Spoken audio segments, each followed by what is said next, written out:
And in the middle of my explanation, the baby daughter, she was the youngest member of this family, called out, "Daddy, what is that?" and pointed up.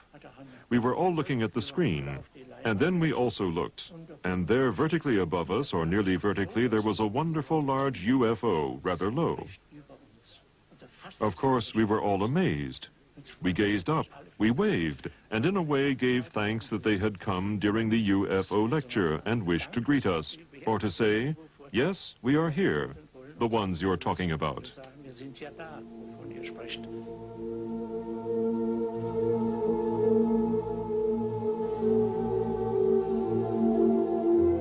Tony Dodd is a retired British police sergeant who had a close encounter with a UFO. Since that time, he has become the Director of Investigations for Quest International, Europe's largest UFO investigation organization. I was driving a police patrol vehicle in a remote area in Yorkshire when I saw the most amazing disc-shaped flying machine. This machine was about 100 meters off the road, above the road. It was glowing white, bright white. It had colored lights rotating around the underside of it. It had a dome on the top with what appeared to be portholes. It was going at no more than 30 kilometers per hour, but the strange thing was that it was making no sound. It was the most amazing thing I've ever seen. This was no doubt a real UFO. I'm convinced of this. It did not resemble anything that we have which is flying around in the sky. It had an effect on my police car radio.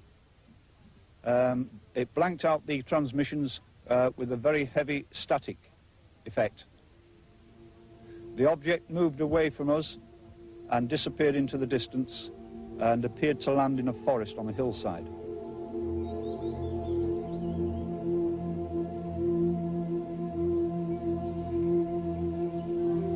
George once told me that they work in all countries, all over the world. And they live among us, they have jobs. One day George met a couple in New York on Fifth Avenue. He was looking in a shop in the window, and a couple passed him with a little boy between them. And he got this strange feeling that they were space people. And he put a thought towards them. Are you space people? Then come back. They turned around and came back and said, your thought is correct. Adamski was given insight into the purpose of his life by his extraterrestrial friends. And in this sense, all these people who have come into contact with extraterrestrial beings are confronted with these wonderful facts, and they have also had an insight into their lives. Why they are here. That's what was also said to George Adamski, that he should, so to say, be a pioneer in the field of ufology, because in the development of the human race, we now face great, higher problems. Our first face-to-face contact with a member of your race in modern times was a man called George Adamski. He was chosen because of his astronomical awareness and placid naivete, coupled with a cosmological awareness. During our contact, he was told many things which he was asked to pass on to mankind, and was forewarned of the ridicule he would be exposed to. He showed high integrity and learned quickly the significance of our intentions. He was the ideal subject for our first contact. He created a chain reaction of awareness which continues to spread at the present time. He was the first seed sown by us to open the eyes of your world. The first thing that made me realize that there was definitely something else happening was as a result of the first sighting. After this, using my policeman's mind, I used to watch in the area where I'd seen this thing. And over a period of time, I saw many more of them. And it got to a fairly regular event. And I saw them at close range. I saw them doing aerobatics, almost on occasions as if they were doing them for me. on very remote hillsides. And then on one occasion, one came past, it flew over my head, and I flashed a light at it. And this thing turned round and came back. And as it got above my head, this was only about 25 feet above the ground.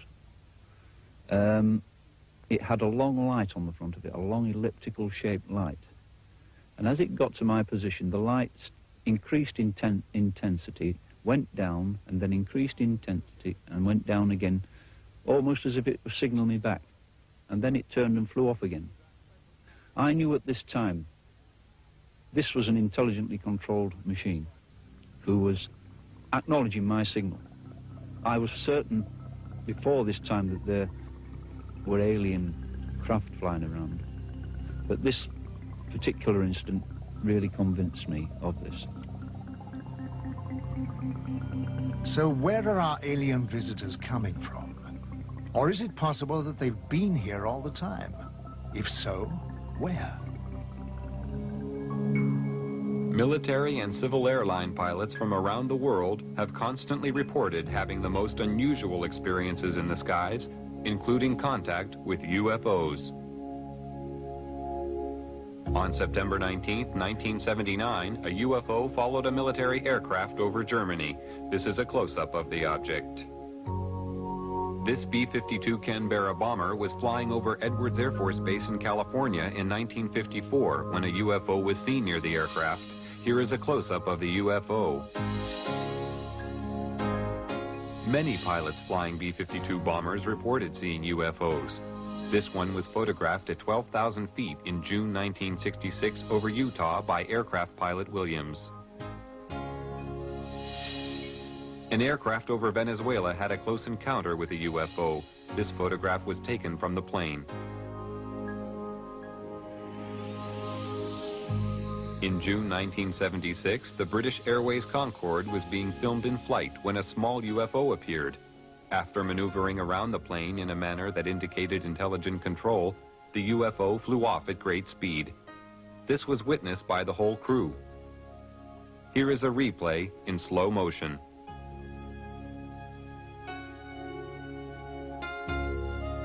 Of the hundreds of UFO sightings made by aircraft pilots every year, the most amazing one was filmed from a commercial airliner by passenger Gene Oldfield as the aircraft cruised at 9,000 feet over Stafford, England on April 2, 1966. The film clearly shows the ability of the craft to perform maneuvers and feats of acceleration far beyond our present comprehension. Here is the film again in slow motion. This was one of the early films taken of a UFO. The dramatic movement of the object showed rapid, almost instantaneous changes of speed and direction, which sparked intense curiosity and confusion among the public and scientific community. No earthly aircraft of the time could perform like this. While filming from a helicopter for the U.S. Navy on April 15, 1966, Lee Hansen, a professional photographer, shot these pictures of a flying object at Catalina Island, California. The craft, which had no wings or tail fins, was 30 feet in diameter and moving at approximately 150 miles per hour. No signs of a propulsion system were visible. This film, shot by James Waters in Colorado on July 23, 1963, shows a UFO moving across the sky at tremendous speed, followed by a second one. This is the same film at 1/12 speed. An analysis showed that no earthly aircraft could possibly fly so fast.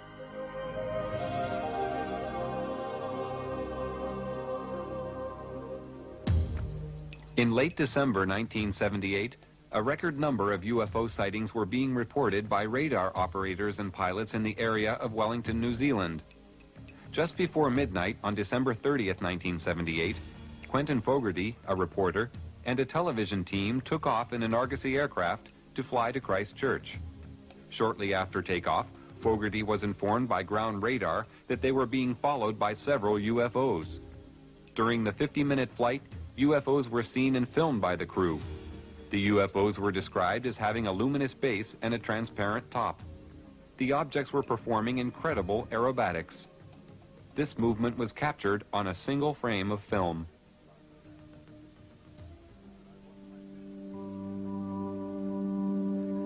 We have been present in your skies for hundreds of Earth years, but because of camouflage devices, you have been unable to observe us.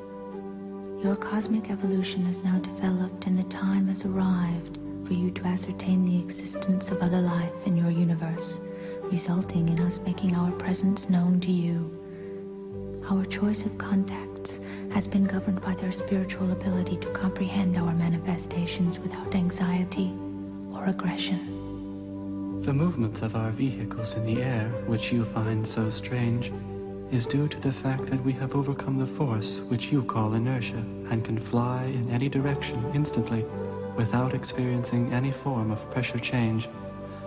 Our propulsion systems work on the principle of electromagnetism, where gravity is of no significance.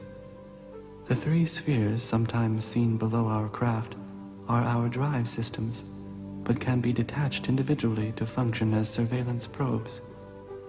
The magnetic pole within the axis of our craft has many functions. It contains periscopic lenses for high magnitude observation and assists in the absorption of static power for recharging purposes.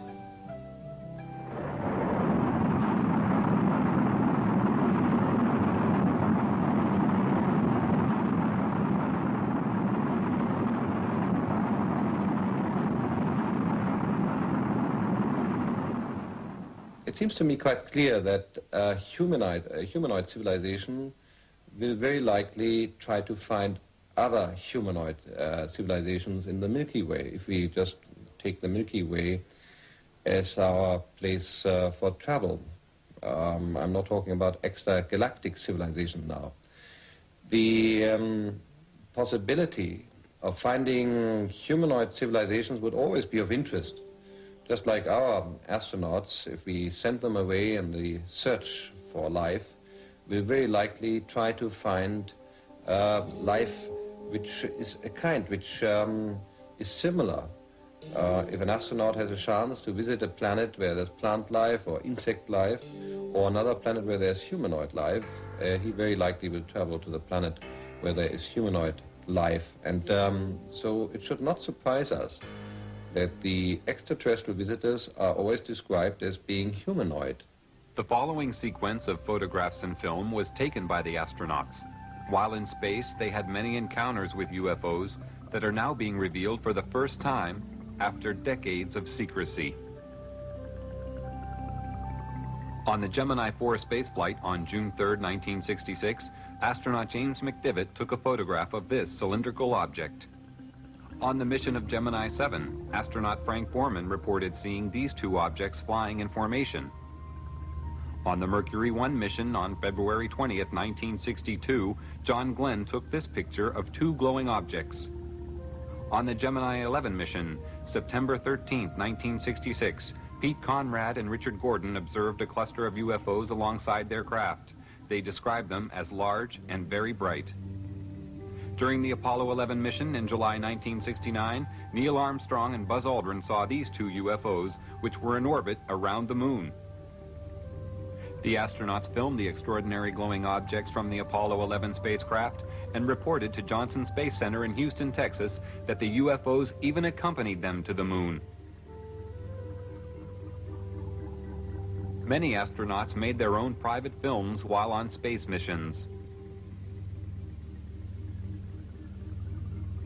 This film, shot by James McDivitt in a long sequence, shows the remarkable aerobatic ability of UFOs. The astronauts faced UFOs so regularly that they became part of their everyday life. Because of restrictions, however, they were unable to describe their encounters to the public. One of the first to break the silence is former astronaut Brian O'Leary, a professor of physics and an astronomer from Princeton University, who comes forward for the first time to speak of the reality of visitation from out of this world. What I do know from my own experience and from scientific investigations and experiments is that UFO phenomena